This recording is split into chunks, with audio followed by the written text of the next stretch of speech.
Yo, what's going on, y'all? It's Cone back here again today with another episode of After the Buzzer, the show where I recap the NBA games from the night. In fact, I'm going to be recapping the past few nights because if you've probably noticed, I haven't uploaded in a couple of days. That's because I've been traveling, as you can tell from the change in the background. I also went to a friend's birthday party, which was a few hours away, so I spent the night there, so I didn't have my recording equipment on me a couple of nights ago, so there was a lot going on. But I'm finally here now to go ahead and talk about what's going on in these conference finals, which have kind of fallen apart. I thought we were going to get two highly competitive, really intense conference finals, and instead we have two 3-0 leads or 0-3 deficits, whichever way you want to look at it. It's been ridiculous. Of course, the Nuggets were my pick to win the Western Conference Finals over the Lakers in 7 games, but LA hasn't really put up much of a fight at all so far through that series. And then over here in the East, the Miami Heat just continue one of the craziest runs I have ever seen, going up 3-0 now on the Boston Celtics, the reigning Eastern Conference champion Boston Celtics, that are top 5 in offense, top 5 in defense this season. Jason Tatum, Jaylen Brown, Al Horford, Robert Williams, Marcus Smart, Derek White. It doesn't matter. The Heat are up 3-0, and this is the series I want to talk about first because it's the game that just most recently happened, and I think I have a bit more to say about this series because I've only made one video on these two teams playing. Well, I think Nuggets Lakers I've made 2 or 3 videos on, so I'm going to go ahead and give Celtics Heat its love first, and then don't worry, we'll talk plenty as well about Nuggets Lakers and where those teams stand at the moment. But yeah, this Celtics team, I've talked about it a lot over the course of this season, over the course of these playoffs. They've had some great games, and then there are some other nights where you're like, what is this team? Do they even belong in the NBA? And tonight, Game 3 was one of those down games where it didn't even look like they wanted to be out there. I mean, by the end of the first half, the Miami Heat were up, 15 points, I believe. They came into the second half, down 15's not that bad in the modern NBA. Earlier this season, the Thunder were down by 14, 16 points with 4 minutes to go, and they came back to send it to overtime, and they won with the 3 ball. Anything is possible, and they still had 24 minutes left.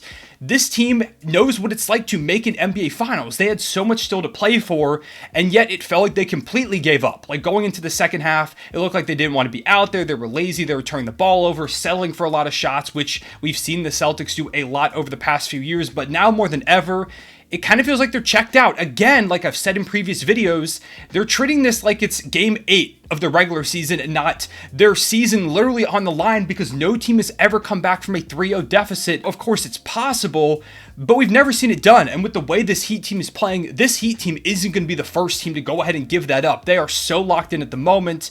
It's polar opposites. While the Heat want this really bad, they're doing whatever they can. They're fighting, scrapping for every single loose possession, every 3. They're playing beautiful basketball. Jimmy Butler has been amazing, of course. Bam Adebayo is not getting the love he deserves. Bam has been ridiculous in this run. I saw some people mention that, hey, maybe he should get Eastern Conference Finals MVP. And honestly, he might be my pick with the way that he's played so far, not just in this game in particular, but over the course of the whole series. He's been amazing offensively and defensively. Caleb Martin has been ridiculous as well, shooting ridiculous percentages. I think he's averaging over 20 points per game as well in this series. He's been amazing. Gabe Vincent, I think, had a career high tonight, or at least he had a career high in threes or something like that. He had 29 points tonight. Duncan Robinson, who's once again burst onto the scene, knocking down threes. He was looking like Magic Johnson, blowing by everybody at the point of attack for the Celtics defense tonight. He had 22 points.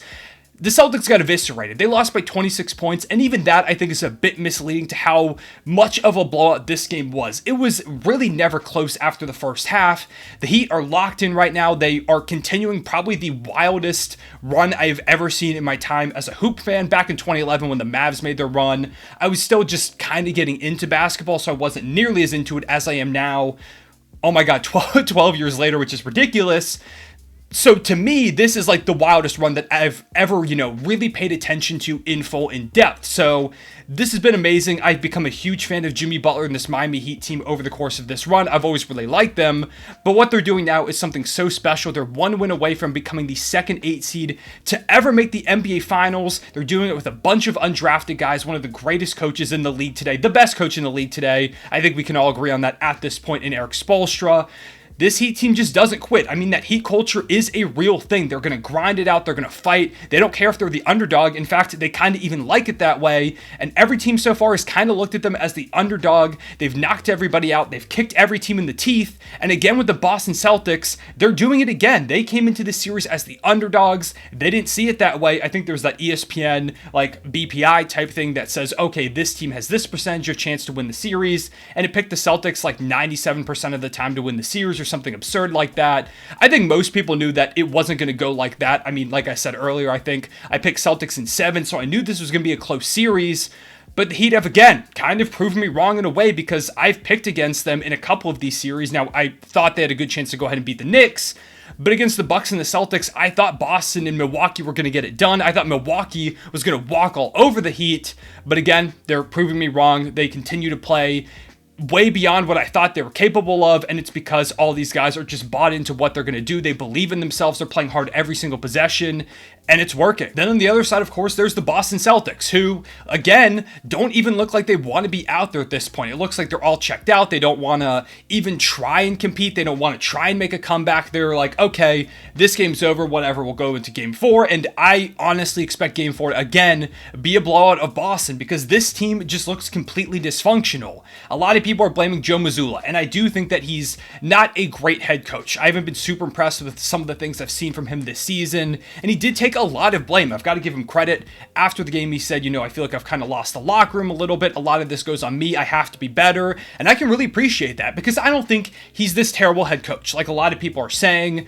Now, could the Celtics look for a new one in the offseason? I wouldn't be surprised, but I don't think Joe Mazzulla is a terrible head coach. This is his first time coaching in the NBA, as a head coach. It's his first time coaching in the playoffs, his first time coaching in an Eastern Conference Finals.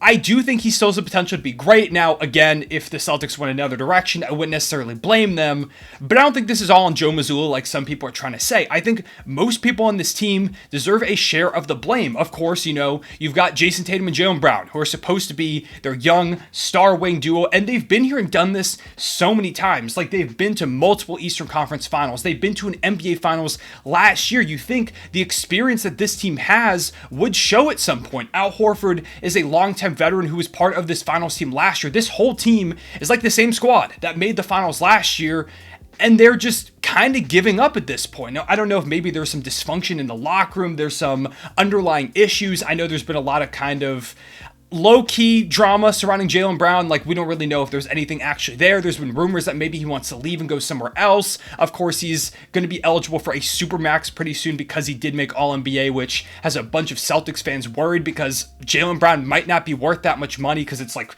$50 million or something absurd like that.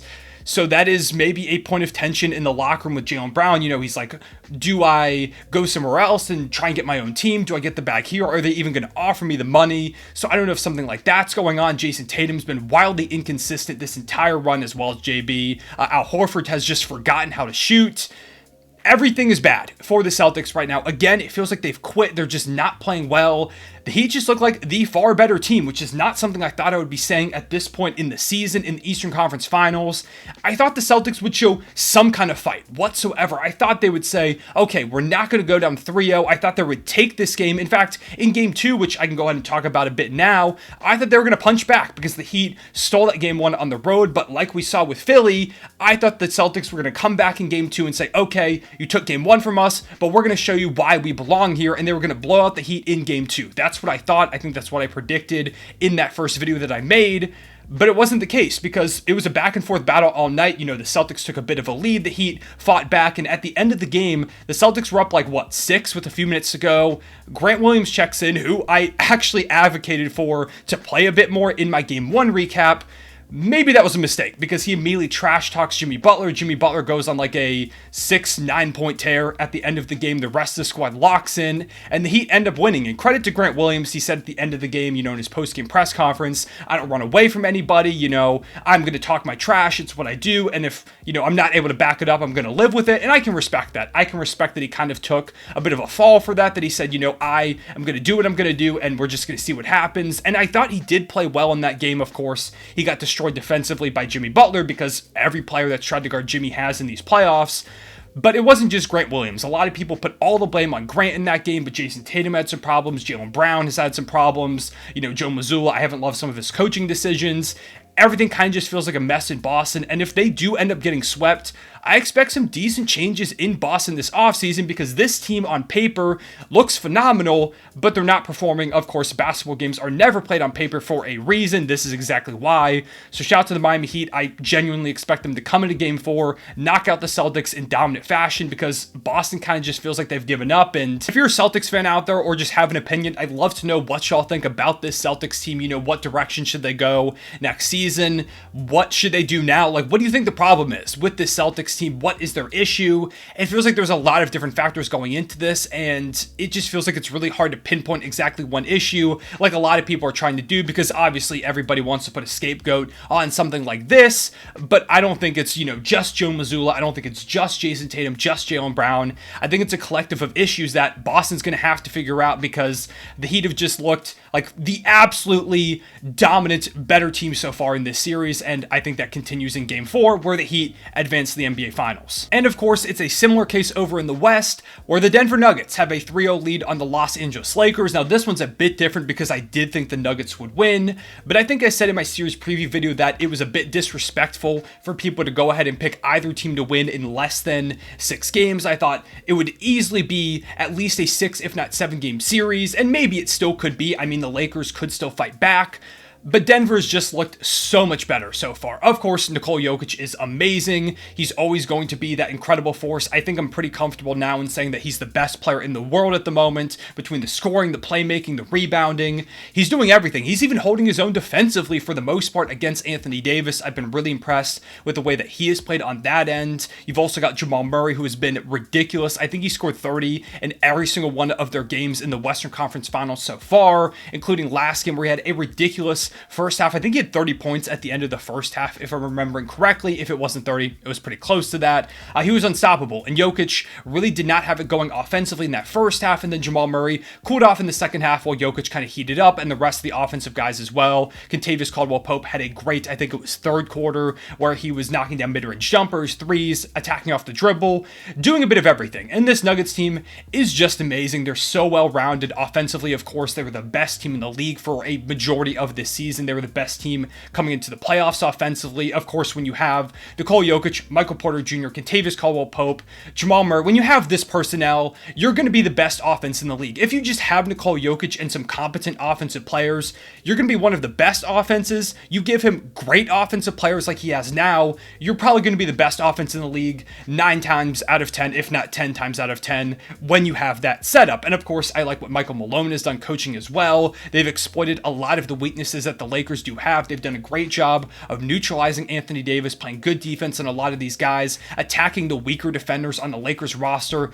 like D'Angelo Russell, for example, who has lost a lot of money in this playoff series, in my opinion. I thought coming into the playoffs, and even after his first couple of series where he had some huge moments, he could maybe ask for like $20 million from the Lakers this offseason. At this point, I don't think he gets anything even near that. Maybe the Lakers are desperate for a point guard and they want to bring back D'Angelo Russell. Maybe they offer something somewhat similar, but if I'm the Lakers, I'm not giving them that much money. The offense is too inconsistent in the playoffs. The defense is just really non-existent. He's not been great. LeBron James still struggles to hit threes whatsoever. Now, he did finally hit a couple of threes, actually back-to-back in this Game 3, which was cool to see. But even still, it ended up that he was still settling for threes a lot over this game. It is not the shot that you want from LeBron James. You want him attacking downhill, but I do think that the age, the foot injury, everything in between is still bothering him. A lot of stuff that I talked about in my last video. Anthony Davis, inconsistent. This Lakers roster as a whole, I just don't think is good enough right now to beat this Nuggets team. I think Denver is the best team in the NBA right now. We'll talk about the specific matchup of a Nuggets Heat finals when that officially does get set, because like the Heat Celtics series, I expect the Nuggets to go ahead and finish this thing in Game 4. Now, I feel a lot better, to be honest, about the Lakers forcing a Game 5 than I do about the Celtics, because even though the Lakers lost, I like their body language a bit more. I mean, it was a closer game. They didn't get destroyed. So I do think the Lakers could force another game or two, but Denver's going to eventually win this one and advance to their first NBA Finals ever. They're just the far better team than the Lakers at this point. Jamal Murray Nikola Jokic, Michael Porter Jr., when this squad in total is locked in like this, there's really not much you can do. It's beautiful basketball to watch. I think a Nuggets Heat finals would be incredibly fun and will be incredibly fun because they're both going to make the finals. They're not going to blow 3-0 leads. I'm going to go ahead and say that now. Maybe this is an all-time Cone curse moment. But I feel very, very comfortable in saying that the Nuggets and the Heat have been the best two teams so far in these playoffs. They're going to meet in the NBA Finals. It's going to be really fun. I've seen a lot of people complaining, saying, oh, Lakers Celtics would have been fun, this and that. The Nuggets and the Heat, it's going to be an incredible series. I can't wait to see that one when it's officially set. Hopefully we don't see a couple of sweeps, because if we do, I checked the calendar, we're going to have like 7 to 10 days, I believe it is. I think June 1st will be the first day of the NBA Finals. So if we get a couple of sweeps, we're going to be a long time without some NBA basketball, which is going to be really rough. Of course, even if we do get a couple of sweeps in the meantime, I'll go ahead and still drop some videos. So if you want to see those, make sure to leave a like and subscribe. If you did enjoy this video, I guess this is a good time to wrap it up. Yeah. Kind of just summary, the Nuggets and the Heat are just way better than everybody else at this point. Denver in particular has been ridiculous in the Western Conference. Of course, some teams have given them some issues, but they're just a lot better than this Lakers team. I think the Lakers are good, don't get me wrong. I just think they have some pretty big issues over the course of their roster that they're going to have to fix in the offseason. They've got some guys that have kind of become unplayable. I mean, Jared Vanderbilt, he's great defensively, but he can't stay on the court because the offense is so bad. D'Lo is good offensively. Sometimes he's inconsistent, but the defense is so bad he can't stay on the court. Malik Beasley is inconsistent from deep, and once again, the defense is really rough. I think the Lakers are going to figure things out, make some good moves in the offseason, and will once again be really good next year. As for Boston, I think they kind of need a bit more drastic changes because clearly something is really wrong over there. Again, we'll talk about both these teams a lot more in depth when they officially get eliminated, but for right now, Denver and Miami just look like the best teams by far in their series. It's not even close, as evident by their 3-0 leads, but I think they're playing even better than their 3-0 leads on either side even indicate. So yeah, I think that's all I've got to say on this one. Make sure to leave a like and subscribe like I said earlier. It really helps the channel out. Appreciate y'all watching. I'll see y'all later. Real one, say back.